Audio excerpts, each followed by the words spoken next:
नमस्कार, DD news पर आप दो टूक देख रहे हैं। मैं हूं अशोक श्रीवास्तव। बीते कई सालों से आपने इस देश में एक शब्द बार बार बहुत बार सुना होगा और यह शब्द है तानाशाही। तानाशाह शासक, डरा हुआ तानाशाह, तानाशाह सरकार, ऐसे तमाम जो है जुमले इस देश में उछाले जाते हैं। और जुमला उछालता कौन है? विपक्ष उछालता है।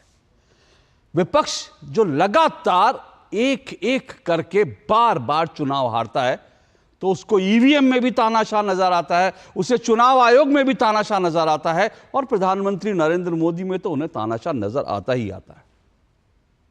और यह जुमला बन गया, तानाशाही, तानाशाह, डरा हुआ तानाशाह शासक। राहुल गांधी ने प्रधानमंत्री नरेंद्र मोदी के लिए ऐसे शब्दों का बार बार इस्तेमाल किया। लेकिन आज दो टूक में आप जानते हैं, आप दो टूक देखते हैं तो आप अच्छी तरह से जानते हैं, दो टूक में हम दूध का दूध, पानी का पानी करना जानते हैं। हम हर चीज का फैक्ट चेक कर देते हैं। दूध का दूध, पानी का पानी। राहुल गांधी कहते हैं ना, दूध का दूध, पानी का पानी। अब देखिए ना, राहुल गांधी ने कहा था कि अगर नरेंद्र मोदी दोबारा सत्ता में आ जाएंगे तो संविधान खत्म हो जाएगा। अगर नरेंद्र मोदी सत्ता में आ जाएंगे तो चुनाव नहीं होगा, आरक्षण खत्म हो जाएगा। ऐसा ना अभी हुआ है, ना आने वाले सालों तक होने जा रहा है। राहुल गांधी का यह झूठ था जो उन्होंने चुनाव में बार बार बोला। लेकिन अब कर्नाटक की पुलिस, राहुल गांधी जिस पार्टी के लगभग मुखिया हैं, लगभग मुखिया जो मैं कह रहा हूं समझ सकते हैं, उस पार्टी की जहां जहां सरकारें हैं, वो अब ढूंढ ढूंढ के पत्रकारों और अभिव्यक्ति की आजादी में जो राहुल गांधी से सवाल करते हैं, जो कांग्रेस पर सवाल उठाते हैं, ऐसे लोगों को ढूंढ ढूंढ कर उनकी पुलिस निशाना बना रही है। दो टूक में आज हम इसी पर चर्चा करेंगे, लेकिन इससे पहले मैं आपको ग्राफिक में भी कुछ बताता रहूंगा और आप जरा सुनिएगा, इस बात को गौर से सुनिएगा। ये जो 2024 का जो चुनाव था, लोकसभा चुनाव, इस चुनाव की शुरुआत ही हुई थी नरेंद्र मोदी को तानाशाह बताने के साथ। जर्मनी का एक यूट्यूबर जो कांग्रेस और आम आदमी पार्टी के इशारे पर काम करता है, पेड यूट्यूबर है ऐसा लोग बताते हैं, वो जर्मनी से भारत आया और भारत में घूम घूम कर उसने नरेंद्र मोदी को तानाशाह बताने वाले वीडियो बनाए। विपक्ष ने उस यूट्यूबर के वीडियो, जो ट्रक्स होते हैं हायर करके गली गली मोहल्ले मोहल्ले घुमाए नरेंद्र मोदी को तानाशाह साबित करने के लिए। और उसके बाद कांग्रेस इकोसिस्टम और कांग्रेस के जो कई और यूट्यूबर्स थे, उन्होंने नरेंद्र मोदी को तानाशाह बताने वाले वीडियो लगातार बनाने शुरू कर दिए। ऐसे कई वीडियो बनाए गए, पूरे चुनाव में बनाए गए। नरेंद्र मोदी से लोकसभा चुनाव के दौरान जिन पत्रकारों ने इंटरव्यू किया, उन्होंने नरेंद्र मोदी से सवाल भी पूछे कि आपको लोग तानाशाह कहते हैं, आप तानाशाह हैं। नरेंद्र मोदी ने इन तमाम सवालों के जवाब मुस्कुराते हुए शालीनता से दिए। लेकिन दूसरी तरफ जो प्रेस कॉन्फ्रेंस राहुल गांधी कर रहे थे, उन प्रेस कॉन्फ्रेंस में अगर पत्रकार कोई राहुल गांधी से मुश्किल सवाल पूछ ले तो राहुल गांधी उसके ऊपर सीधा बीजेपी का वर्कर होने का लेबल चिपका देते थे। अब असल तानाशाही कौन सी होती है, यह आपको तय करना है।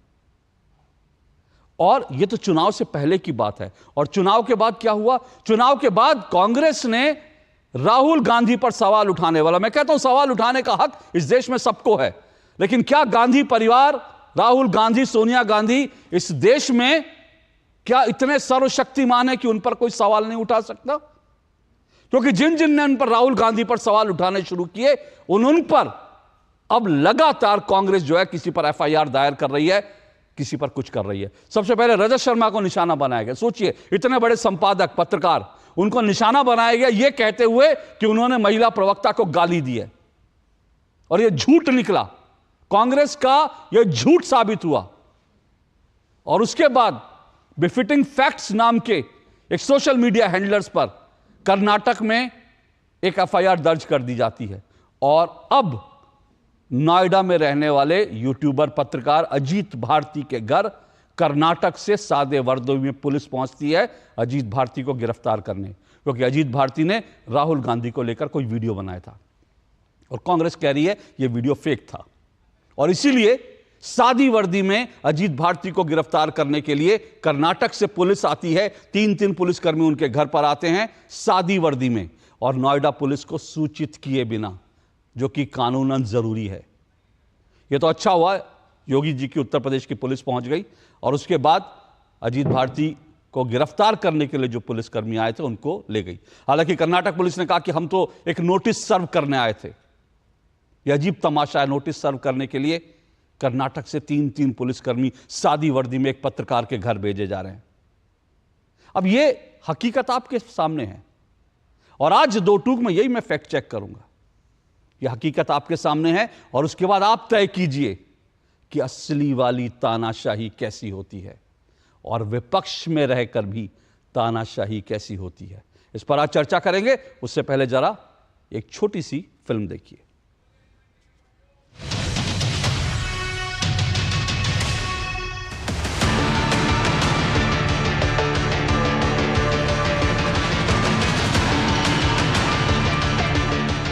मुझे नहीं लग रहा है कि ये लोग जो है इनकी मंशा कुछ सही है, क्योंकि पहले भी इन्होंने जर्नलिस्ट को अरेस्ट किया है नोटिस देने के बहाने।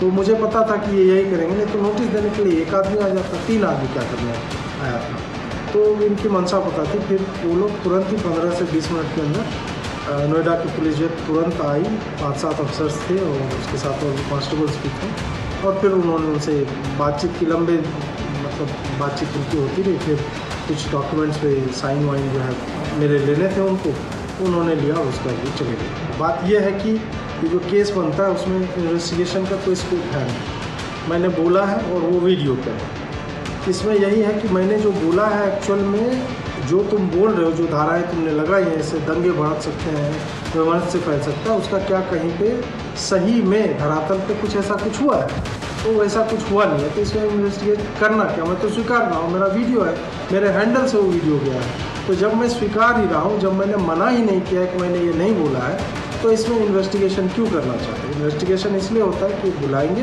बिठा करके इनके जो घटिया पुलिसिंग टैक्टिक्स होते हैं, मारपीट करेंगे, डराएंगे, धमकाएंगे, तो उसके लिए कर रहे हैं, और इससे इतर कुछ है। फिर भी मैं एक जिम्मेदार नागरिक होने के नाते, पुलिस ने अगर मुझे बुलाया है और 7 दिनों के अंदर मुझे कोर्ट से रिलीफ नहीं मिलता है, तो मैं जाऊँगा, वहाँ पर शामिल हो जाऊँगा इन्वेस्टिगेशन में। उन्हीं चमचों के साथ इंटरव्यू में एक चमची पूछती है, नरेंद्र मोदी जी, इतनी एनर्जी कहाँ से आती है? राहुल जी, हम लोग ने पहले भी देखा है कि आप लोग ने कई बारी जब सेशन होता है तो सत्ता पक्ष और विपक्ष आमने सामने होता है, जेपीसी की मांग होती है, और सेशन पे सेशन वॉश आउट हो जाते हैं, और जनता का पैसा वेस्ट होता है। तो क्या ये तो बीजेपी की लाइन है, ये तो बीजेपी की लाइन है। तो क्या नहीं, मतलब जनता का पैसा के सेशन वाटर, आप ऐसी टी-शर्ट ले लो ना, मैं आपको दे दूंगा, उनका वो सिंबल दे दूंगा आपको, ये उनकी लाइन है। सवाल आपको पसंद नहीं आए वो अलग बात है, पर आपको किसी नहीं, सवाल मुझे बहुत पसंद आ रहा है। इस तरह से उंगली उठाने की जरूरत नहीं। आप बहुत अच्छा लग रहा है, बोलिए। बीजेपी का बैच पहनने की आप सवाल पूछिए ना। नहीं, आपको भी जयराम साहब ये बोलना चाहिए, सवाल गलत बात है। राहुल जी, जो जजमेंट आया उसको लेकर बीजेपी ने उसको किया है कि आपने ओबीसी का अपमान किया। पूरे देश में प्रेस कॉन्फ्रेंस करने की तैयारी कर रहे हैं कि आपने ओबीसी का अपमान किया था। भैया देखिए, पहला आपका अटेम्प्ट वहां से आया, दूसरा आपका अटेम्प्ट यहां से आया, तीसरा आपका अटेम्प्ट यहां से आया। आप इतनी डायरेक्टली बीजेपी के लिए क्यों काम कर रहे हो? थोड़ी डिस्कशन से करो यार, थोड़ा घूम घाम के पूछो। क्या देखो मुस्कुरा रहे हैं, घूम घाम। मैं आपको उदाहरण देता हूं, आप थोड़ा घूम घाम के निकाल नुकुल बोलो। देखो ऐसे बोलो पहले, राहुल जी, हाँ, तो please if you want to work for the BJP, then bring a BJP flag symbol here and put it on your chest. Then I'll answer you the same way I answer them. Don't pretend to be a pressman.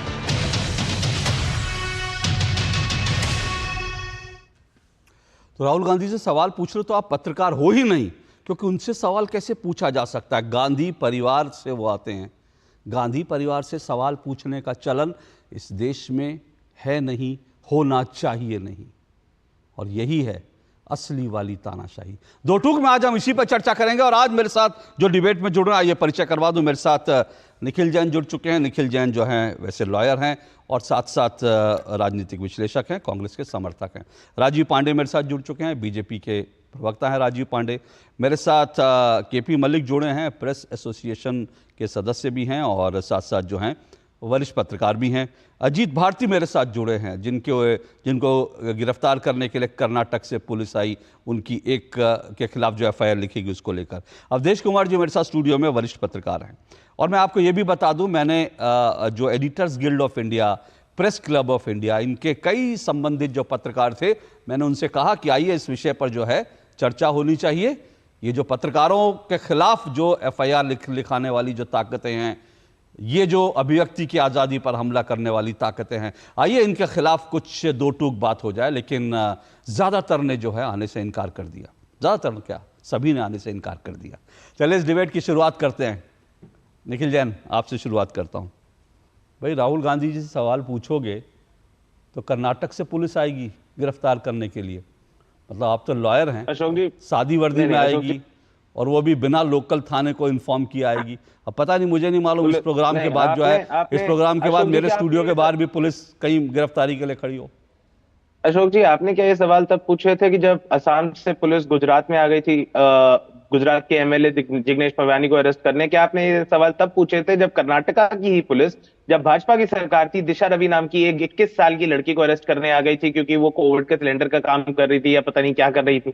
आपने ये सवाल पहले आखिरी दफा कब पूछे थे? आपने तब पूछे थे जब सदीक कप्पन नाम के एक जर्नलिस्ट को, केरला के जर्नलिस्ट को अरेस्ट कर लिया गया था यूपी पुलिस द्वारा क्योंकि उसने हाथरस कांड का रिपोर्टिंग करी थी, पुलिस की और शासन की विफलता दिखाई थी और उसे आज तक एनएसए कानून में पकड़ रखा है।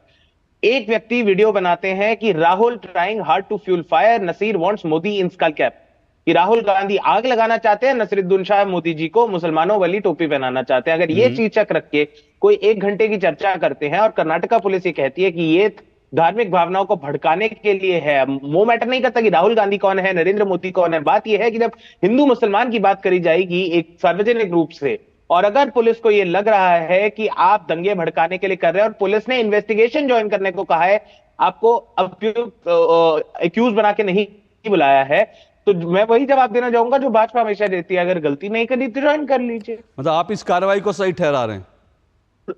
हाँ, नहीं देखिए, अगर पुलिस किसी को भी इन्वेस्टिगेशन ज्वाइन करने को कहती है तो आपकी एक बात का जवाब दे दूं। सुनिए, आपकी एक बात का जवाब दे दूं। आपने कहा मैंने ये सवाल उठाया था, वो सवाल उठाया था। भाई, हम तो आपको बुला रहे हैं ना, आप उठाइए ना सवाल। हमने आपको कहां सवाल उठाने से मना किया? और मैं तो कहता हूं ना, आप लोग घोषित रूप से जितने आपने इंसिडेंट गिनाए, इन तमाम इंसिडेंट को लेकर तो आप लोग जो है देश भर में ढिंडोरा पीटते हो कि नरेंद्र मोदी तानाशाह, देश में तानाशाही है। ठीक है, आप ढिंडोरा पीटते हो, यही कहते हो। मैं तो ये पूछ रहा हूं कि असली वाली तानाशाही ये है कि नहीं है? क्या कर्नाटक की पुलिस जो है एक पत्रकार को लेकर के जो है सीधा सीधा और फेक न्यूज के आप आरोप लगा रहे? फेक न्यूज, अगर फेक न्यूज पर इस देश में, सुनिए तो सही मेरी बात, अगर फेक न्यूज पर इस तरह के, तो जयराम रमेश ने तो आज ही फेक न्यूज फैलाई है। उन्होंने कहा धर्मेंद्र प्रधान जो हैं वो दिल्ली यूनिवर्सिटी में गए, उनके खिलाफ जो है काले झंडे दिखाए गए। धर्मेंद्र प्रधान आज दिल्ली यूनिवर्सिटी गए नहीं, तो फेक न्यूज है। तो इसका मतलब पुलिस भेज देनी चाहिए उनके घर। नहीं अशोक जी, धर्मेंद्र प्रधान ने जयराम रमेश को लेके क्या बोला वो ज्यादा जरूरी है? नीट के बच्चे जो जहां पर पेपर लीक हो गया, यूजीसी नेट का पेपर लीक हो गया, वो ज्यादा इंपॉर्टेंट है। निखिल जैन सुनिए, विषय पर रहिए। अगर विषय मुश्किल लग रहा है तो बताइए, कुछ क्वेश्चन पेपर आपको भेज देता हूं लीक करवाकर। विषय अगर मुश्किल लग रहा है तो कुछ क्वेश्चन पेपर लीक करवाकर आपके पास भेज देता हूं। विषय पर रहिए, विषय पर रहिए। अरे अशोक जी, आप दूरदर्शन में है तो इसका मतलब ये थोड़ी आपको भी पेपर लीक करना है, आप ईमानदार है। आप नीट मैं तो पेपर लीक नहीं, पेपर लीक आपकी सरकारों में जो होते हैं तो उस पर मैं नहीं जाना चाहता। पेपर लीक पे मैंने कल डिबेट करी थी। सुनिए, कांग्रेस को बुलाकर कल पेपर लीक पे डिबेट करी थी। मुश्किल लग रहा है डिबेट करना तो बताइए। नहीं, मुश्किल लग रहा है डिबेट करना तो बताइए। मुश्किल लग रहा है, मुश्किल लग रहा है। चोरी पकड़ी गई, बिल्कुल नहीं लग रहा। चोरी पकड़ी गई, चोरी आपकी चोरी पकड़ी गई। मुश्किल लग रहा है, मुश्किल लग रहा है। चोरी पकड़ी गई, आवाज नीचे कर दीजिए। इनका मुश्किल लग रहा है, चोरी पकड़ी गई, आवाज नीचे करिए, आवाज नीचे करिए, आवाज नीचे करिए। ये क्या होता है? शोर मचा दो, हल्ला कर दो जब अपनी चोरी पकड़ी जाए। तो क्या होता है, कई बार मैंने ये कई फिल्मों में देखा था कि एक चोर मोहल्ले में चोरी करने जाता है, पकड़ा जाता है, लोग चोर में, तो वो भी मोहल्ले के साथ बोलने लगे चोर चोर चोर चोर चोर। तो निखिल जैन, चोर चोर चोर चोर चिल्लाने से नहीं होता। सवालों के जवाब अगर देने हैं तो आपको अपनी बात रखने के लिए भी बुलाया, सवालों के जवाब देने के लिए भी बुलाया। इधर उधर बहस पे, विषय पे मत जाइए, सीधे सीधे बताइए। अगर ये सही है तो फिर अगर इस देश में इसी तरह से परंपरा चलनी है तो बताइए। इसकी इधर से पुलिस उधर भेजिए, उधर से पुलिस इधर भेजिए। इस देश को ऐसी चलाना तो चलाइए, क्योंकि गांधी परिवार से सवाल पूछना तो जो है इस देश में अपराध है। तो अगर सवालों के जवाब देने हैं तो सवालों के जवाब दे दीजिएगा, चोर चोर हल्ला मत मचाइएगा। मैं अजीत भारती आपके पास आ रहा हूं। अजीत भारती, आपने फेक न्यूज़ फैलाई, ये आपके ऊपर आरोप लगाया गया और इसीलिए आपके घर कर्नाटक की पुलिस भेजी गई। किसी पत्रकार को, मैं अपने प्रोग्राम में बार बार कहता हूं, किसी पत्रकार को फेक न्यूज़ फैलाने का हक नहीं है। हालांकि सरकार ने तमाम फेक न्यूज़ पेडलर्स को जो है बिल्कुल खुली छूट दे रखी है। आए दिन फेक न्यूज़ पेडलर्स जो हैं जर्मनी से आकर भारत में फेक न्यूज़ फैलाते हैं, ये सरकार कुछ नहीं करती। हालांकि मैं इस बात का पक्षधर हूं कि पत्रकारों को फेक न्यूज़ फैलाने की अनुमति नहीं होनी चाहिए, लेकिन सवाल है आप पर भी आरोप यह है कि आपने फेक न्यूज़ फैलाई। अब इसमें दो बातें हैं। पहली बात तो यह है कि जो मैंने बोला है वो क्या राहुल गांधी ने कभी बोला है या नहीं बोला है, और जो क्लोज डोर मीटिंग में ये बात बोली गई वो ऑन रिकॉर्ड है। आचार्य प्रमोद कृष्णन का स्टेटमेंट है कि एक क्लोज डोर मीटिंग में ऐसी बात बोली गई कि यदि हम लोग सत्ता में आते हैं, राहुल गांधी बोल रहे हैं, तो हम एक सुपर कमेटी बना करके इस डिसीजन को रिवर्स कर देंगे। और मैं जो बोल रहा था अपने वीडियो में, वो 5-7 सेकंड का वो पूरा क्लिप है, पूरा कंटेक्स्ट देखेंगे 90 सेकंड का, जिसमें मैं नसीरुद्दीन शाह के वीडियो पे जो है जवाब दे रहा था मैं। तो वहां पे जब मैं जवाब दे रहा था तो उसमें उन्होंने क्लेम किया था कि इस देश में हिंदू मुसलमान के बीच घृणा तो पहले से थी, लेकिन नरेंद्र मोदी जो है उन्होंने जो है इस पूरे फायर को जो है ना, ये टैप किया है उसके पोटेंशियल को। तो ये उन्होंने वहां पे बोला था। अब मैंने वहीं पे पूछा कि किस रैली में मोदी ने कह दिया कि भाई मस्जिदों को तोड़ करके मंदिर बना दो, या बोल दिया कि मुसलमानों को हम योजना का लाभ नहीं देंगे। वहीं इंडिया अलायंस के तो लोग हैं जो बोल रहे हैं कि सनातन डेंगू है, सनातन मलेरिया है, उसके साथ खड़े हैं। और फिर उसी बोलते बोलते मैंने बोला कि राहुल गांधी जो है वो बोलते हैं कि हम कमेटी बनाएंगे और ये अयोध्या है और ये ध्वस्त हो जाएगा, बाबरी बना देंगे। ये पूरा था उसमें। हाँ, अगर आप एग्जैक्टली बोलोगे फेक न्यूज, तो मुझे वहां पे प्रमोद कृष्णन का नाम लेना चाहिए था। एक यहाँ पे बस वही रहा, लेकिन कंटेक्स्ट पूरा कुछ अलग ही था, मैंने वहां पे बोला। अब दूसरा पक्ष इसका यह है कि जिस इंडिया अलायंस पे रिकॉर्डेड 101 फेक न्यूज इन्होंने 80 दिनों में सिर्फ चुनाव के दौरान फैलाया है, और आईएनसी के हैंडल से, राहुल गांधी के हैंडल से, सुप्रिया सेनेट के हैंडल से, पवन खेरा के हैंडल से हर दिन, और राहुल गांधी की एक ऐसी रैली नहीं है जिसमें उन्होंने ये क्लेम नहीं किया कि ये संविधान है इसको मोदी हटा देगा, ये आरक्षण है इसको मोदी हटा देगा। तो यार कम से कम तुम तो अंतिम व्यक्ति होने चाहिए जो फेक न्यूज के बारे में कुछ इस तरह की बातें करोगे।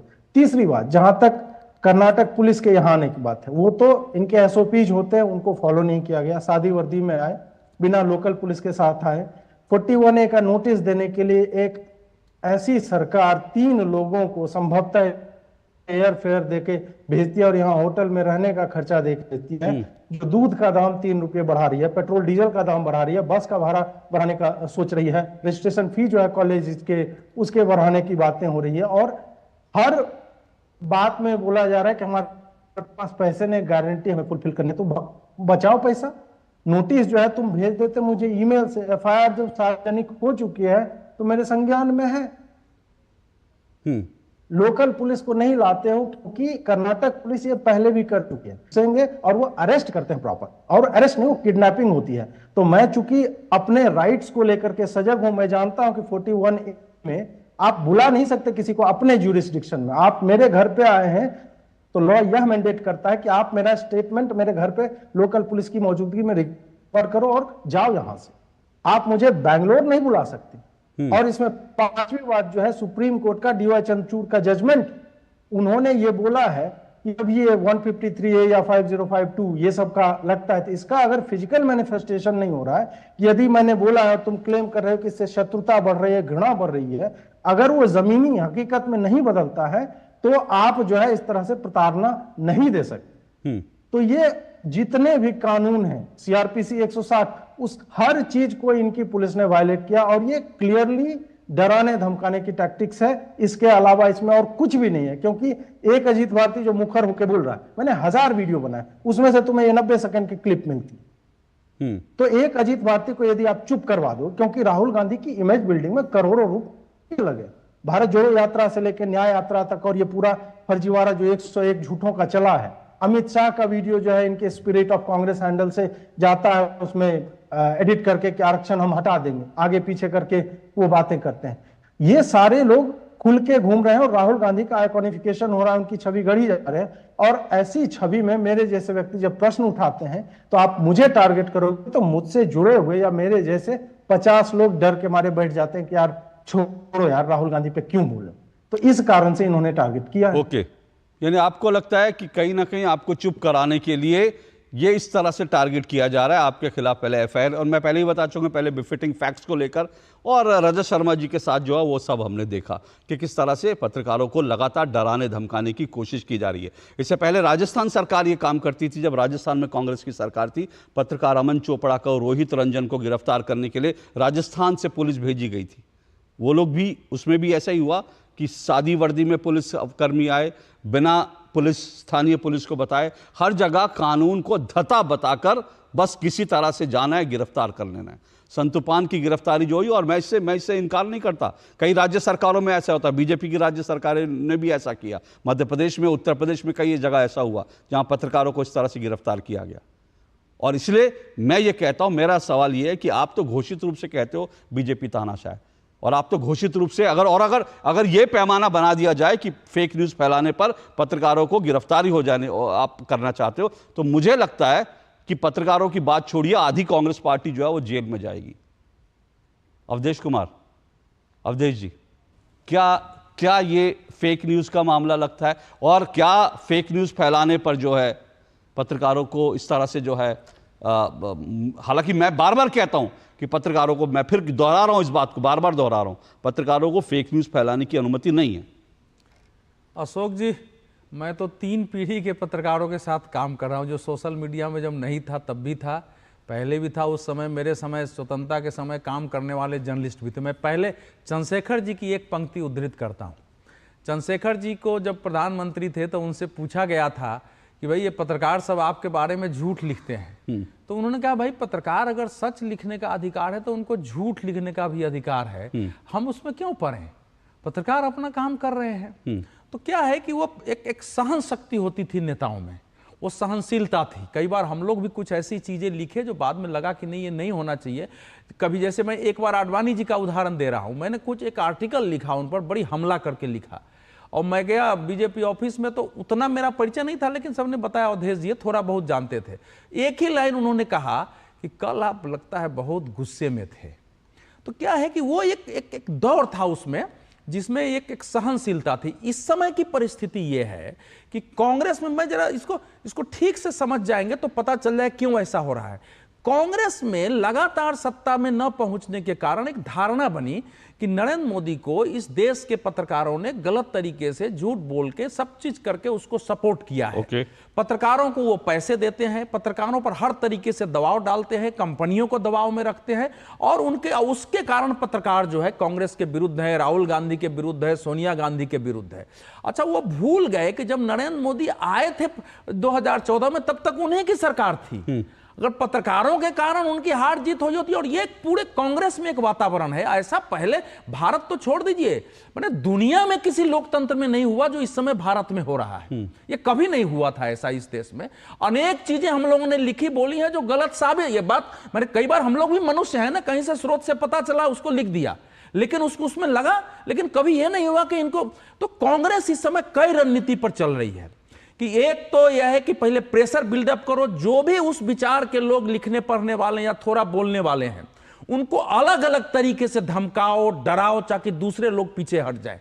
जरूरत पड़े तो वो आपने देखा है, हम और आप दोनों मुंबई नहीं गए हैं 3 साल, हमको तो कहा गया था कि आप मुंबई नहीं आइए उद्धव ठाकरे के शासनकाल में, अच्छी तरह से आपकी भी खोज हो रही थी पंजाब में। दूसरा उनकी रणनीति यह है कि कुछ पत्रकारों को ऐसे बहिष्कार करो ताकि कंपनियां उनकी दबाव डाले और उनको नौकरी से हटाए, ये करो। तीसरा है कि जब जिससे सामने से कुछ पत्रकारों पर हमला करो कि ये स्थिति हो रही है, तो ये कई रणनीति से इस समय चल रही है। और आप देखेंगे कि इस पूरे चुनाव के दौर, पूरे अभियान में ज्यादातर जो डिफेंसिव बनाने की कोशिश हुई है वो वैसे पत्रकारों को हुई है, वैसे मीडिया संस्थान को हुई है जो कि ज्यादातर एक स्टैंड लिए हुए था कि गलत के खिलाफ, ऐसा नहीं था कि सबके खिलाफ, और दबाव में भी नहीं आए थे। तो वो एक रणनीति के तहत युद्ध चल रहा है। इसके लिए उनके पास पूरी टीम है, देश और दुनिया के पैसे भी आए हुए हैं, और ये खूनी युद्ध की तरह है। ये माने युद्ध के तो कुछ नियम भी होते रहे, इस युद्ध का कोई नियम नहीं है, कोई नियम नहीं है। किसी को कभी भी कुछ भी कहा जा मत। सोचिए, एक राष्ट्रीय स्तर के नेता है राहुल गांधी जी, और मंच पर खड़ा होकर सार्वजनिक रूप से पूछ रहे कि एक चमची ने पूछा है। एक सामान्य बात है, हम लोग नेताओं से अगर इंटरव्यू करते थे तो पर्सनल सवाल भी करते थे कि आप क्या खाते हैं, आप इतना मेहनत कैसे करते हैं, कैसे सवाल होते थे। वो मैं कहता हूं सोनिया गांधी जी से सवाल पूछा गया था, उनको दाल कौन सी पसंद है, वो गाय तो कर रहा हूं। हाँ, ये जो आप उठा रहे हैं, देखिए अजीत भारती के मतलब इस समय एक बहाना बना है, उसके उठाइए, लेकिन ये एक ऐसा युद्ध है जो युद्ध बगैर रणनीति के नहीं लड़ी जा सकती है, क्योंकि दूसरा पक्ष नैरेटिव में पिछले 2 साल में इतना कमजोर पड़ा है कि एक पक्ष का झूठ पूरे देश और दुनिया में फैल गया है। और ये अभी जो निखिल जैन कह रहे थे 2 मामलों में, दिशा रवि का अभी तक तो उस पर मुकदमा है ना भाई, आपको विदेश जाने के लिए कोर्ट से अनुमति लेनी पड़ी, और कोर्ट ने अभी तक नहीं माना है कि जो टूल किट बनाया गया था जिसमें पाकिस्तान का सूचना मंत्री बैठता था उसमें बैठ के, और जो ये ग्रेटा थनबर्ग से उनकी बात हुई थी, वो सारे कोर्ट में मौजूद है। ये नहीं है कि वो पूरी तरह है। और दूसरा बता रहा हूं, जो सिद्दीकी कप्पन के बारे में कह रहे हैं, स्टिल उस पर मुकदमा, सुनिए, सिद्दीकी कप्पन पर अभी भी मुकदमा चल रही है, और सुप्रीम कोर्ट ने जो जमानत दिया था, सुनिए, दोनों भी से लाना जरूरी है। नहीं, मेरी बात सुनिए, नहीं मेरी बात सुनिए, मैं पीछे जाऊंगा, 2 मामले 3 मामले, कैसे झूठ फैला रहे हैं भाई, वो फैला रहे हैं, वो मुझे मालूम है, लेकिन मुझे नहीं अवधेश जी मेरी बात सुनिए, आज मैं उनके झूठ को, मैं उनके वो 10 झूठ और निकालेंगे, मैं उन 10 झूठों को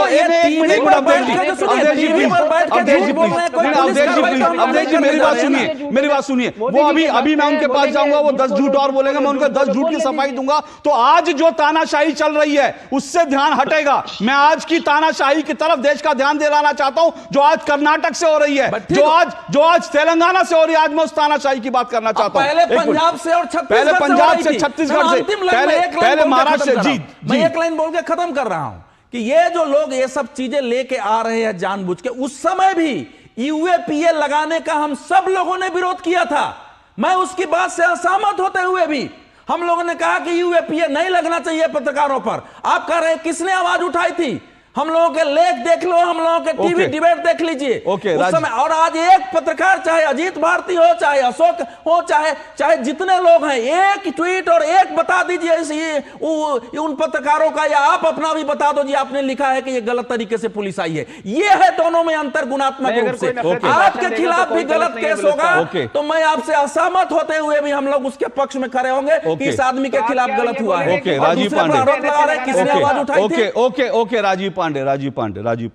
राजीव पांडे, सवाल यह है कि इस तरह की जो चीजें हो रही हैं, ये विपक्ष का आरोप है, इस तरह की चीजें आपने शुरू करी थी। वो अभी निखिल जैन ने 2-3, हालांकि मैंने कहा मैं उनके फैक्ट चेक में आज नहीं जाऊंगा, क्योंकि आज जो सिचुएशन है मैं उस सिचुएशन पर रहना चाहता हूं, और मैं इस बात पर रहना चाहता हूं देश को मालूम पड़े तानाशाही कैसी होती है। और आज हम जिस तारीख में हैं, जी, जर्नलिस्टों की तानाशाही आपको याद करनी है तो फिर आपको इंदिरा गांधी जी की इमरजेंसी के टाइम में जाना पड़ेगा, जब पत्रकारों को पैर से और बूट से मार मार करके जेल के भीतर बंद किया गया, जब पत्रकारों को कहा गया कि अपना ये जो दुकान चलाते हैं उसको बंद करिए, और पूरे देश के पत्रकार इसके खिलाफ काम किए, देश की जनता सड़कों पे आई और उस तानाशाही को उखाड़ के फेंक दी। बीजेपी सरकार अगर तानाशाही करते तो निखिल जैन यहां बैठ करके एक पत्रकार पर हुए हमले को समर्थन नहीं कर पाते। एक पत्रकार पे देखिए, अजीत भारती जी पूरे देश में आज के दिन में सबसे देखे और सुने जाने वाले पत्रकारों में एक है। किसी को पसंद हो, किसी को पसंद नहीं हो, इससे कोई फर्क नहीं पड़ता, लेकिन लोग उनको सुनते हैं, उनके वीडियो का वेट किया जाता है।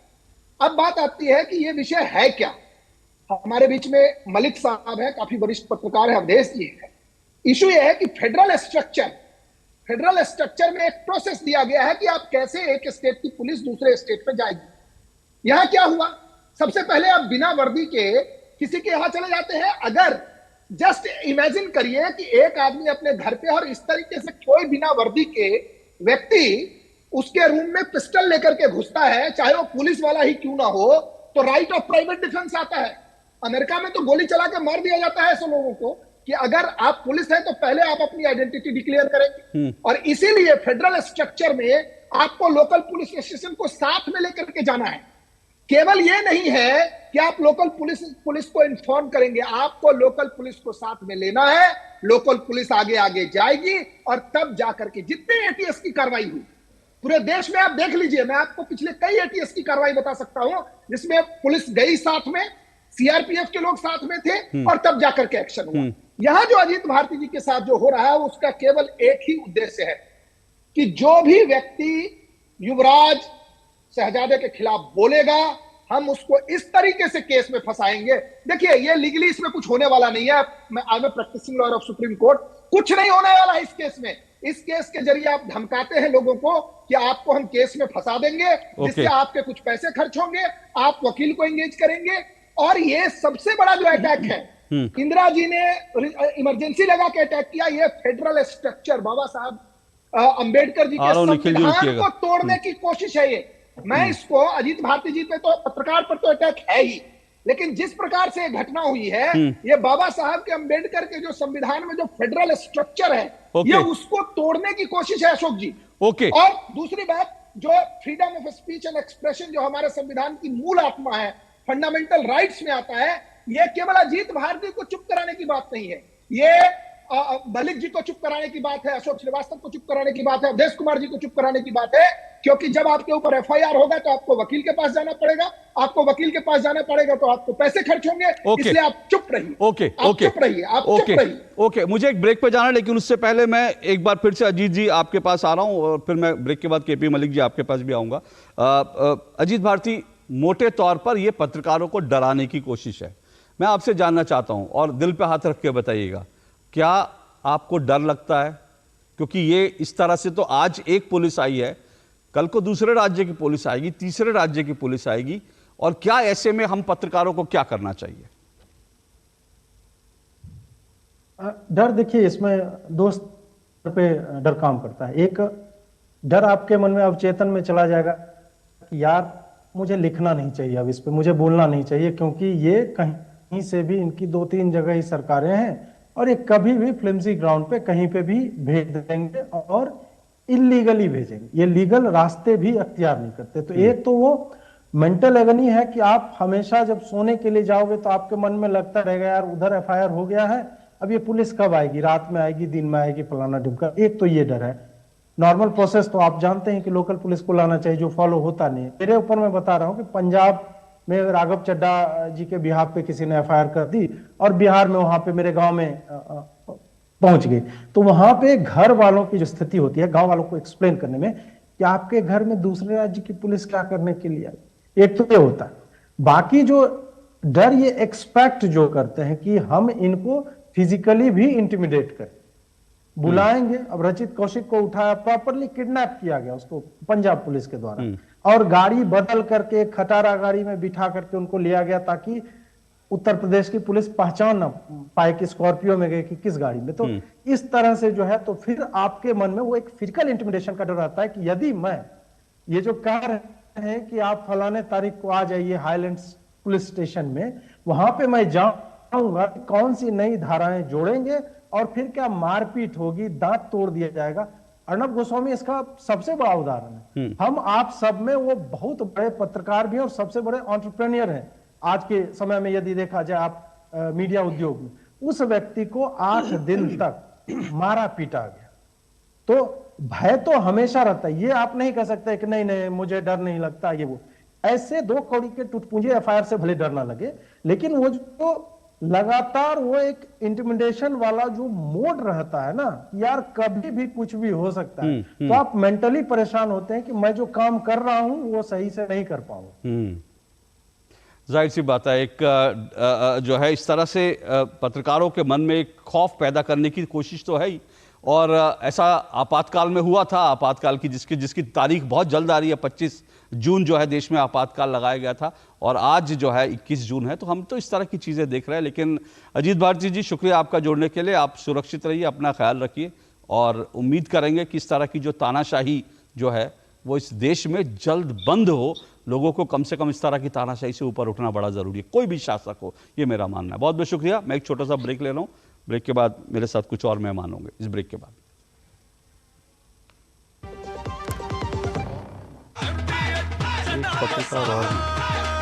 अब छोलिया हो या लोबिया, सफेद चने या काले चने, सब कुछ मजेदार बने।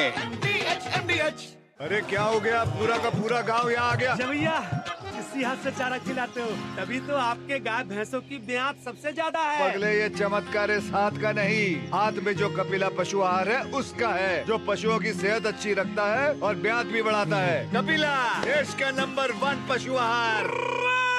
बात जब पीढ़ियों के लिए बनने वाले घर की हो तो जिम्मेदारी बड़ी हो जाती है। गैलेंट समझता है ये जिम्मेदारी। अब डबल एम रिब्स के साथ गैलेंट एडवांस TMT रीबार, निर्माण का रियल हीरो। क्या हुआ? I have lost everything काका। मैंने अपनी 3 साल की सारी सेविंग्स ज्यादा फायदे के चक्कर में नए ट्रेंड्स पे लगा दी। Relax and move to proper investments like mutual funds. वो रेगुलेटेड है, वेरीफाइड भी है and are handled by experts. अब तो मैं पूरा जीरो पे आ गया हूँ। थैंक्स काका। अब सब सही है। म्यूचुअल फंड निवेश बाजार जोखिमों के अधीन है। योजना से जुड़े सभी दस्तावेजों को ध्यान से पढ़ें। कब तक लंबी लाइनों में उम्र बिताइएगा? डिजिटल पेमेंट अपनाइए, चुटकी में हल पाइए। पुराने तरीके कब तक अपनाइएगा? डिजिटल पेमेंट बहुत आसान है। देखिए, चुटकी में पेमेंट चुकाइए। बटुआ ढूंढ रहे हैं? डिजिटल पेमेंट अपनाइए, कभी भी कहीं भी और सुरक्षित। हमने तो इन्हें डिजिटल पेमेंट करना सिखा दिया है। आपने? RBI कहता है कि डिजिटल पेमेंट अपनाओ, औरों को भी सिखाओ। डॉक्टर ऑर्थो ऑयल के रेगुलर मसाज से जॉइंट हेल्थी रहते हैं। और अगर प्रॉब्लम बहुत पुरानी है तो डॉक्टर ऑर्थो कैप्सूल्स साथ लेना ना भूलें। अब दर्द भी घुटने टेकेगा। गोल्डी छोले मसाले, जहाँ जाए रिश्ते बनाए, जहाँ जाए रिश्ते बनाए, गोल्डी मसाले। योग व्यक्ति, परिवार, समाज, देश, विश्व और संपूर्ण मानवता को जोड़ता। देश देश का पथदर्शन, अंतर मन का नव सर्जन।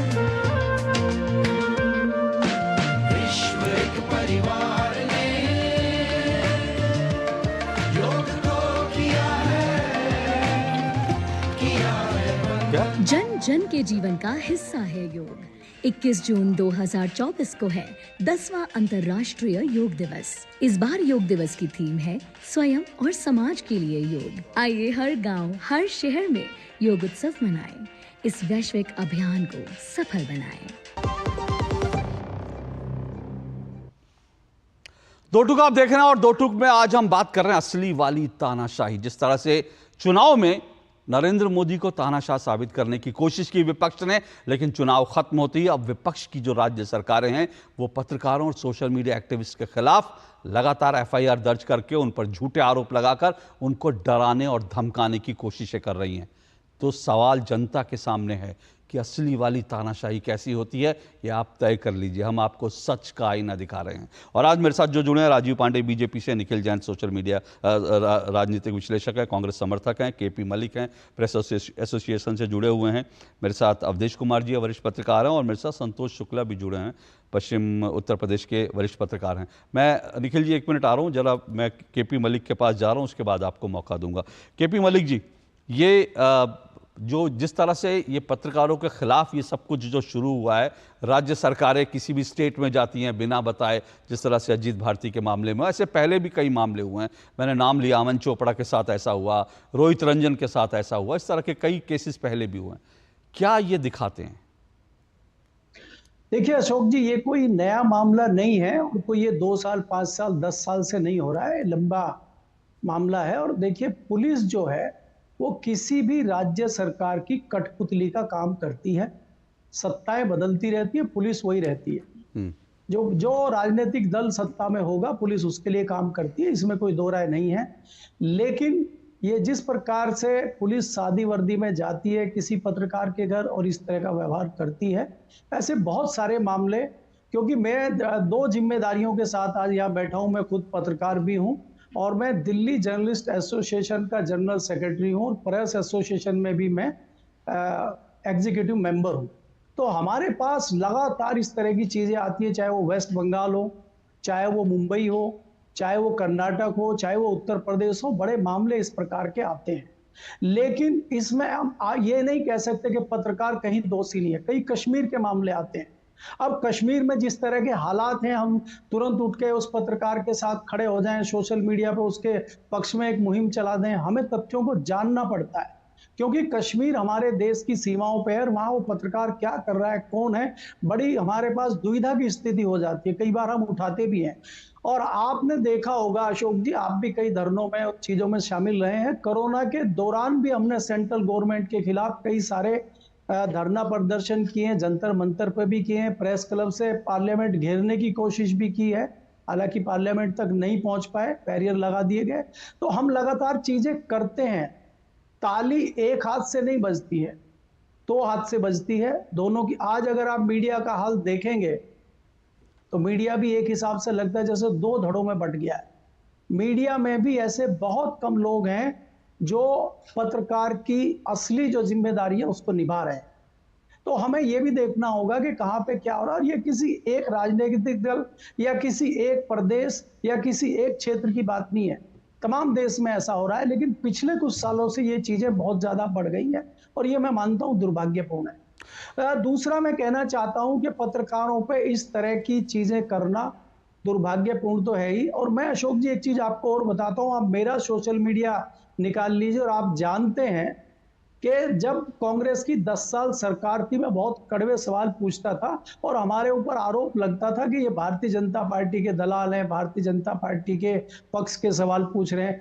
आज उल्टा हो गया। आप जानते हैं कि मैं बहुत कड़वे सवाल भारतीय जनता पार्टी से बहुत कड़वा लिखता हूं, मोदी जी के खिलाफ, अमित शाह के खिलाफ और भारतीय जनता पार्टी के कई नेताओं के खिलाफ बहुत कड़वा लिखता हूं और वो मेरे सोशल मीडिया पर अवेलेबल है। अगर आप आज का भी मेरा आर्टिकल देखेंगे वो भी। लेकिन मैं ये कहता हूं, मुझे ना कोई थ्रेट आया है, ना किसी का फोन आया है, ना कोई पुलिस का फोन आया है। तो ये कह देना कि तानाशाही दिल्ली में चल रही है, कहीं चल रही है। आपने इंटरेस्टिंग बात की, आपने इंटरेस्टिंग बात की। आपने कहा आप आज खुल करके मोदी सरकार के खिलाफ लिखते हैं, मंत्रियों के खिलाफ लिखते हैं। आपको कोई थ्रेट आई? कभी किसी ने आपको रोका कि आप ये मत लिखिए? मैं तो खुद ही अशोक जी कह रहा हूं। मेरे देखिए, अगर आप मेरा सोशल मीडिया खोलेंगे तो मेरा 10-12 साल का इतिहास मैं यही आपसे लगभग 30 साल से मैं आपसे ये पूछ रहा हूं, अभी 10 सालों से आप मोदी सरकार के खिलाफ लिख रहे हैं। क्या सरकार की, मोदी सरकार ने कभी आपके ऊपर सवाल, आपके ऊपर कोई FIR हुई आपके ऊपर? क्या किसी ने कहा कि आप मोदी जी के खिलाफ क्यों लिख रहे हो, अमित शाह के खिलाफ क्यों लिख रहे हो? नहीं, मुझे लगता है मैं इतना बड़ा पत्रकार नहीं हूं कि मोदी जी ध्यान दे मेरे ऊपर। अब ये बड़ी हल्की बात। नहीं, ऐसा साधारण पत्रकार तो सर मैं भी बहुत साधारण पत्रकार हूं, लेकिन 14 पत्रकारों में मुझे भी बैन किया गया। तो साधारण तो छोटे बड़े छोड़ दीजिए, मैं तो सीधा कह रहा हूं, ये सोच जो है ना, मैं इसलिए कह रहा हूं, आप जो यहाँ बैठकर कह रहे हैं ना, सुनिए केपी मलिक जी, आप जो यहाँ बैठकर कह रहे हैं ना, आप जो यहाँ बैठकर कह रहे हैं, और निखिल जी एक मिनट, आप जो यहाँ बैठकर कह रहे हैं और निखिल जैन जो यहाँ बैठकर के मेरे साथ जो खुली चर्चा कर रहे हैं और कांग्रेस के प्रवक्ता आते हैं, सब लोग जो ओपन बहस करते हैं, वो इस बात का प्रमाण है कि इस देश में तानाशाही कहां है कहां नहीं है। ये देश को समझना चाहिए। मैं यही आज समझाने की कोशिश कर रहा हूं। आज का मेरा शीर्षक ही यही है, असली तानाशाही क्या होती है। आज का मेरा शीर्षक ही यही है। मैं अशोक जी उसी पे आ रहा हूं कि मेरा जो विरोध है, या मेरे विरोध में राजीव पांडे जी या कोई भारतीय जनता पार्टी के प्रवक्ता या कोई मंत्री वो विरोध कर सकते हैं, लेकिन मुझे रिकॉग्नाइज करें प्रधानमंत्री मोदी, मुझे नहीं लगता। हालांकि मेरी आवाज वहां तक जाती है और मैं आपको दूसरे विषय में कह सकता हूं कि मुझे खबरें आती है कि आपके बारे में चर्चा हुई है कि आपने बड़ा कठोर लिखा है, लेकिन मुझे किसी ने वो मुझे चर्चा किसी ने thread- चर्चा हाँ, तो जी, सबको जी। आती है, लेकिन सवाल चर्चा तो हर एक के बारे में होती है, और सोशल मीडिया पर भी आपको भी गाली पड़ती है, मुझे भी गाली पड़ती है, वो सब छोड़ दीजिए। अवधेश जी को भी खूब गालियां पड़ती हैं, वो सब छोड़ दीजिए, वो बात नहीं कर रहा। लेकिन असली बात ये है, लेकिन असली बात ये है कि इस देश में तमाम, और एक जर्मनी से आकर, मैं बार बार कहता हूं, जर्मनी से आकर आप एक फेक न्यूज फैला सकते हैं, जर्मनी से आकर इस देश के प्रधानमंत्री को तानाशाह कह सकते हैं, और उसको लेकर आप निश्चिंत घूमते रहते हैं। केपी मलिक के खिलाफ कुछ नहीं होता, लेकिन अजीत भारती को गिरफ्तार करने के लिए जो है कर्नाटक से पुलिस आ जाती है। फिर मैं कह रहा हूं, असली वाली तानाशाही यही होती है। बोलिए निखिल जैन, बोलिए। एक मिनट रुकिए, निखिल जैन बोलिए, एक मिनट रुकिए सर, निखिल जैन को सुनिए, समय की बाध्यता है। निखिल जैन। अशोक जी, सबसे पहले तो अजीत भारती जी को पुलिस अरेस्ट करने नहीं आई, तो अगर ये हम कहेंगे कि वो अरेस्ट करने आ रही है तो वो एक भ्रम फैलाना होगा। दूसरी बात, अमन चोपड़ा के केस का जिक्र करा गया। मैं आपके दर्शकों को साफ बता दूं कि अमन चोपड़ा ने एक फर्जी न्यूज फैलाई थी कि राजस्थान सरकार मंदिर तोड़ रही है, क्योंकि जहांगीरपुरी में, दिल्ली में एक मस्जिद पे कुछ हमला हुआ, तो उसके रिटेलिएशन में राजस्थान सरकार मंदिर तोड़ रही है। वो धार्मिक भावनाओं को भड़का रहे थे, और जो पुलिस आई थी वो एक कोर्ट का, डूंगरपुर के कोर्ट का अरेस्ट वारंट एग्जीक्यूट करने आई थी, अपनी मनमाने तौर से अरेस्ट नहीं करने आई थी। उसके बाद अभी मलिक साहब ने बोला कि मैं बहुत कठोर सवाल लिखता हूं। डूंगरपुर की कोर्ट का क्या हुआ? आपकी आखिरी आलोचना क्या अब डूंगरपुर की कोर्ट का क्या हुआ? आखिरी आलोचना क्या थी आपकी? डूंगरपुर की कोर्ट का क्या हुआ? निखिल जी, मैं अपना मेरा एक्स खोल लीजिए। एक मिनट जरा बताइए ना, आपके डूंगरपुर की कोर्ट का क्या हुआ? केपी मलिक के नाम से ट्विटर हैंडल है, खोल लीजिए सर। जैन साहब, मेरा ट्विटर अकाउंट खोल लीजिए, उसमें सब दिख जाएगा सर। वो बताना मेरे लिए आप बताइए ना साहब, मैं भी डिबेट के बीच में 50 लिखा है, पढ़ पाऊंगा। आप बताइए, आखिरी कड़ी आलोचना आपने नरेंद्र मोदी जी की क्या करी? एक मिनट आ रहा हूं सर, देखिए ये इंटरेस्टिंग है। देखिए एक मिनट रुकिए। राजीव पांडे कह रहे हैं कि और स्टेट में पुलिस जाती है अरेस्ट करने, तो वो सीआरपीएफ को साथ लेके जाती है। ये कह रहे हैं ये भी अधिवक्ता है, मैं भी अधिवक्ता हूं। जरा प्लीज बताइए कौन से नियम कानून के तहत सीआरपीएफ को लेके जाया? ओके, राजीव पांडे रिस्पॉन्ड कीजिए। एक मिनट रुकिए, राजीव पांडे रिस्पॉन्ड कीजिए, एक एक करके राजीव पांडे। एक मिनट रुकिए, केपी मलिक रुकिए, राजीव पांडे। अच्छा अशोक जी, आपने जिस डिबेट को जहां पर लाया है ना, जिस स्तर पर, मैं बहुत आपको साधुवाद देता हूं। केपी मलिक जी को मैं विभिन्न चैनलों पे सुनता हूं, मैं अवधेश जी को भी सुनता हूं इंफॉर्मेशन के लिए कि ये क्या। केपी मलिक जी को मानता हूं वो ऐसे पत्रकार हैं जो भारत में आज के डेट में वो भारतीय जनता पार्टी के खिलाफ दिन भर बात करते हैं। मैं इसलिए सुनता हूं, मैं विरोधी पत्रकार हूं। मैं केपी मलिक जी को लेकिन फेक न्यूज पेडलर की श्रेणी में नहीं रखता, लेकिन ऐसे भी मैं पत्रकारों को सुनता हूं जो फेक न्यूज पेडलर है। लेकिन केपी मलिक जी ने जो आज बात कही है, पांडे जी सिर्फ एक मिनट, पांडे जी सिर्फ एक मिनट, पांडे जी सिर्फ एक मिनट, आपको अपनी बात करना है, लेकिन सिर्फ एक बात कह रहा हूं। अब यही देखिए, केपी मलिक जी भी, आपने कहा वो बीजेपी के खिलाफ लिखता है, मुझे लगता है किसी भी पत्रकार को यह हक है कि कहां क्या लिखना है। लेकिन केपी, सुनिए, मैं क्या कह रहा हूं, केपी मलिक जी ने अभी जब कहा, और मैंने उनको कहा कि आप खुलकर लिखते हैं, तो निखिल जैन जी पूछने लगे, उनसे सर्टिफिकेट मांगने लगे कि आप सर्टिफिकेट दीजिए, आपने कब लिखा था विरोध में? यही सोच है, यही असली वाली तानाशाही है। बताइए राजीव जी। जानकारी आज जो आप डिबेट को लेके गए हैं ना, उसको डिरेल मत होने दीजिए। मैं चाहता हूं इस देश में केपी मलिक जी, शुक्ल साहब भी ज्वाइन किए हैं, अवधेश जी, ये जो चाहे ये लिखे और खूब लिखे। जनता सरकार को काम के आधार पर वोट देती है। ये पहला चुनाव पिछली हुआ जिसमें फेक न्यूज पेडलिंग करके बहुत सारे पत्रकार उसमें इन्वॉल्व थे। यूट्यूब के बहुत सारे पत्रकार, मैं किसी का नाम नहीं लेना चाहता। सरकार ने उनके खिलाफ भी कोई कार्रवाई नहीं की, क्योंकि एक डेमोक्रेटिक सरकार है।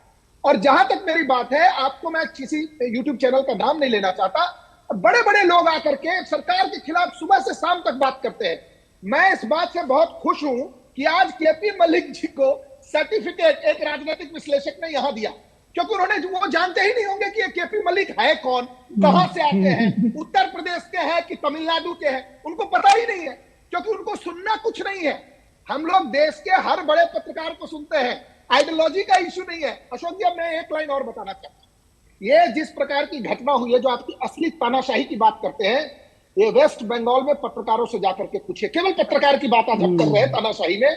और महाराष्ट्र से मैं आपके डिबेट में ज्वाइन कर रहा हूं, जो महाविकास अघाड़ी की जो सरकार थी, जिसके सर्वे सर्वा जब वो उद्धव ठाकरे जी थे, और आज आपने 50 खो का विधायक कर दिया। रिपोर्ट निकालिए कि क्या स्थिति थी उस समय। किस प्रकार से पत्रकारों के साथ, और राजस्थान की बात आपने की, एक ट्विटर, एक इन्फ्लुएंसर को उठाने के लिए, उनकी आवाज को बंद करने के लिए पंजाब से एक व्यक्ति आ गया, पुलिस लेकर के ले जा रही थी, फिर हरियाणा में। देखिए ये सब चीजें हमारे डेमोक्रेसी के लिए ठीक नहीं है। अशोक जी, मैं कह रहा हूं अशोक जी खुल करके लिखे, समर्थन में लिखे, विरोध में लिखे, उनको जो मर्जी है सो करे। बिल्कुल, किसी भी सरकार को यह अधिकार नहीं है नहीं, खुल के लिखे, लेकिन आग लगाने वाली बात न लिखें और न रियल इमरजेंसी राहुल गांधी के बारे में आप लिख करके देख लीजिए। नहीं ठीक है, ओके सर एक बात अवधेश जी ने एक बात कही, एक मिनट अवधेश जी, एक मिनट रुकिएगा, एक बात अवधेश जी ने कही पत्रकारों को खुलकर लिखना, लेकिन मैं फिर कह रहा हूं, इन्होंने कहा पत्रकारों को भड़काऊ भाषा का इस्तेमाल नहीं करना चाहिए, बिल्कुल सही बात है। और दूसरी बात, मैं तो कहता हूं पत्रकारों को, मैं तो कहता हूं पत्रकारों को, सर मैं तो कह रहा हूं पत्रकारों को फेक न्यूज, लेकिन नहीं, मेरा पॉइंट ये है कि अगर कांग्रेस की सरकारें जिस तरह से बिहेव कर रही है और अगर फेक न्यूज के आधार पर इस देश में पत्रकारों को गिरफ्तार करने की शुरुआत हो गई, तो मुझे लगता है इस देश के आधे से ज्यादा यूट्यूबर जो है वो जेलों में पड़े होंगे। रोज आए दिन जो नरेंद्र मोदी के ऊपर जो वीडियो बनाते हैं, ऐसे आधे से ज्यादा यूट्यूबर जेलों में पड़े होंगे अगर फेक न्यूज पर। आधे से ज्यादा नहीं होंगे क्योंकि उनके लोग नहीं पकड़े जाएंगे। मैं आधे से ज्यादा नहीं होंगे। सर वो मैंने कहा अगर कानून बना दे तो, मैं कह रहा हूं कानून बना दे तो, अगर कांग्रेस की सरकार, कांग्रेस अगर बीजेपी की सरकार फेक न्यूज पर एक्ट करना शुरू कर दे। मैं ये कह रहा हूं कि क्या कांग्रेस पार्टी की जो राहुल गांधी जी ने उन सब यूट्यूबर से बुला के मीटिंग की, या टीवी पर जो उनके पक्ष में सबके साथ 2-3 घंटे वो बैठे किए, सबका पीठ ठोके, आपको लगता है कि उन सब पर कोई मुकदमा कांग्रेस? मैं सर यही तो कह रहा हूं, मैंने आपने मेरा बिंदु, मैं कह रहा हूं अगर बीजेपी, मैं यही कह रहा हूं अगर बीजेपी इस तरह से फेक न्यूज वाले यूट्यूबर से करने लगे तो राहुल जी की सभा में जितने बैठे थे यूट्यूबर, उसमें से करीब 90% जो है वो जेल की सलाखों के पीछे होंगे। लेकिन मैं संतोष शुक्ला कोई ऐसा यूट्यूब का एक भी वार्ता नहीं होती है जिसमें कुछ ना कुछ झूठ नहीं हो। एक मिनट, संतोष शुक्ला, आप पश्चिम उत्तर प्रदेश से हैं जी, आपको कितनी आजादी लगती है जब आप पत्रकारिता का काम करते हैं? क्योंकि यह भी बार बार आती है कि योगी जी की सरकार में भी पत्रकारों के लिए काम करना मुश्किल है। अशोक जी, बड़ा अच्छा प्रश्न है। मैं बहुत साफ गोई से इसको कहूं आपको, मैं पिछले 12 साल से पश्चिम उत्तर प्रदेश में हूं और जो भारतीय जनता पार्टी को दैनिक जागरण के सम्मानित बैनर के साथ कवर करता हूं। हमें कभी भी ऐसा नहीं लगा कि किसी भी प्रकार का दबाव है। पत्रकारिता नैतिकता के मूल्यों में बंधी होती है, वो पत्रकारी मूल्यों में निबद्ध है, लेकिन कोई दबाव के अंतर्गत उसका कहीं से संचालन हमें कभी प्रतीत नहीं हुआ। हमें कोई एक स्वाभाविक तौर पर जो पत्रकारिता का धर्म है उसको थोड़ा सा सत्ता के विरोधी स्वर उसमें ऊंचे होने चाहिए, इन मानदंडों के साथ चलती है और इसका भी लोकतंत्र में बहुत स्वागत होना चाहिए, होता भी है। और खास करके जो संवाद है वो लोकतंत्र की सहज उत्पत्ति है। लोकतंत्र का आधार ही है सहज संवाद। इसमें जितना हम बात करेंगे, तर्क करेंगे, आलोचनात्मक दृष्टिकोण रखेंगे। लेकिन आपके प्रश्न में एक बात मैं नई चीज जोड़ूंगा कि ये जो एकांगी दृष्टिकोण से समाचार पेश करने वाले, लिखने वाले, खास करके यूट्यूबर्स में बहुत सारे लोग हैं जिनको आप बहुत बेहतर समझ रहे हैं, वो भी फेक न्यूज से कम विषाक्त और खतरनाक में उसको नहीं मानता। जब आप एक तरफ अपनी आंखें मूंद लेते हैं, अपनी दृष्टि को तिरोहित कर लेते हैं और दूसरी तरफ आप खुलकर बोलते हैं, वो किसी भी फेक न्यूज से कम खतरनाक नहीं है। मेरी एक आपत्ति ये भी रहेगी।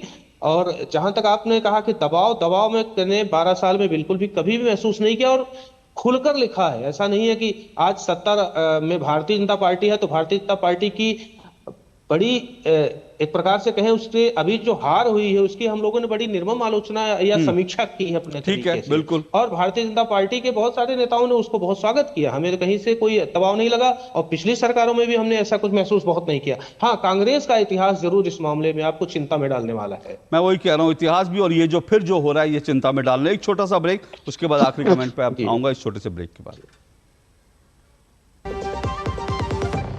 लाल रंग इसका अपार, तीखा कम है फिर भी स्वाद। MDH कश्मीरी। मिठाई तो हमारे जमाने में होती थी। हाँ तो जाइए ना अपने जमाने में। रोमांस तो हमारे जमाने में होता था। पेमेंट भी उसी जमाने का है। अरे भैया, डिजिटल पेमेंट करना सीखे नए जमाने में। इजी, सेफ एंड फास्ट है। हमने तो इनको डिजिटल पेमेंट करना सिखा दिया। आपने ये सेल्फी लेते हैं, ये हमारे जमाने का है। RBI कहता है कि डिजिटल पेमेंट अपनाओ, औरों को भी सिखाओ। बात जब पीढ़ियों के लिए बनने वाले घर की हो तो जिम्मेदारी बड़ी हो जाती है। गैलेंट समझता है ये जिम्मेदारी। अब डबल एम रिब्स के साथ गैलेंट एडवांस TMT रीबार, निर्माण का रियल हीरो। काफी टैलेंटेड है आपकी बेटी। सर बड़ी होकर इंडिया के लिए खेलना चाहती है। उसके फ्यूचर के लिए अभी से मैंने सेविंग भी स्टार्ट कर दी है। फ्यूचर की बात है तो सिर्फ उसे नहीं, आपको भी मैदान में उतरना पड़ेगा। मुझे?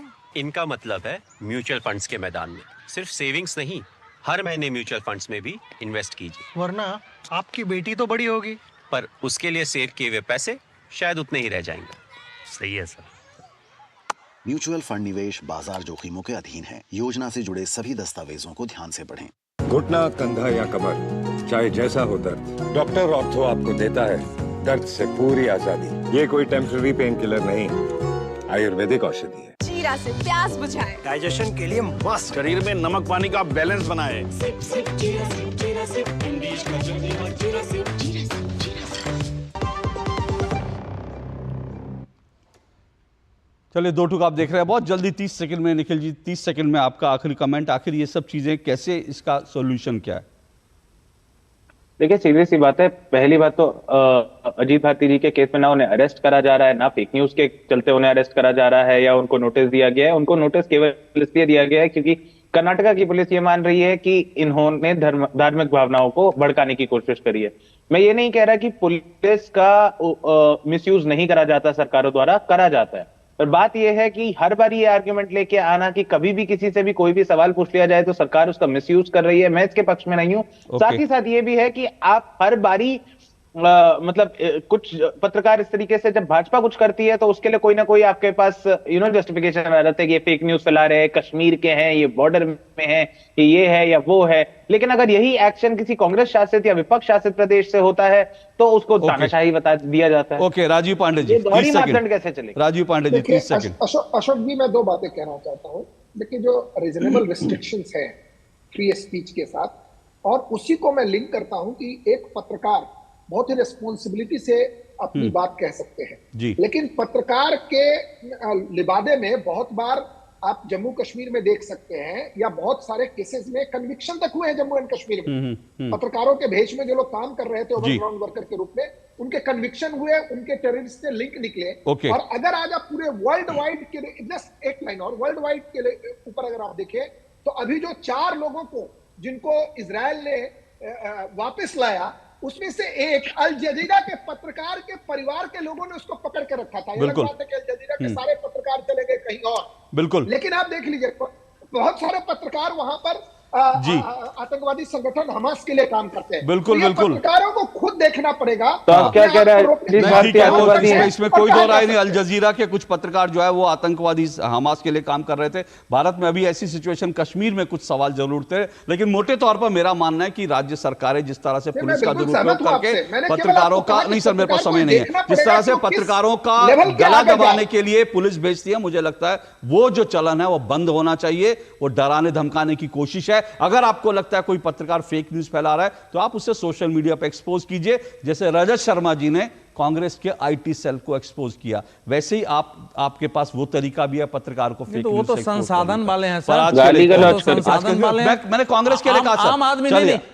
जो इस समय जो देखिए कांग्रेस ने जो रूप अख्तियार किया है उससे लड़ना बिल्कुल कठिन है। मैं बता रहा हूं, ये छोटी जी नहीं है।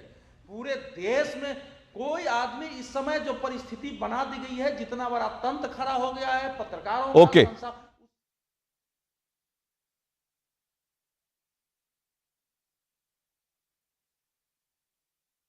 फिलहाल इजाजत दीजिए, नमस्ते। भयावह परिस्थिति है।